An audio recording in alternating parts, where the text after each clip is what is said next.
First நம்மள பூண்டு எடுத்துக்கலாம். இப்போ இந்த பூண்டோட மேத்தூள் ஊடிக்கலாம்.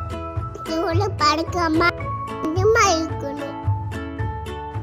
இப்போ ஒரு பல்லா ஒடிக்கணும். பல்லம் தோல் இருக்கணும். இங்கே பொறுமா எல்லாத்தையும் சுத்தமா முடிக்கணும். முடிச்சு பூண்ட ஒரு பாட்டு கட்டல போடணும். முடிச்சு பூண்ட அந்த தொழிலாம் வேற ஒரு பாட்டு போடணும்.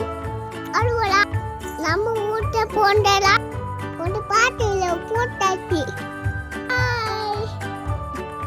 பண்ணுங்க பண்ணுங்க பண்ணுங்க.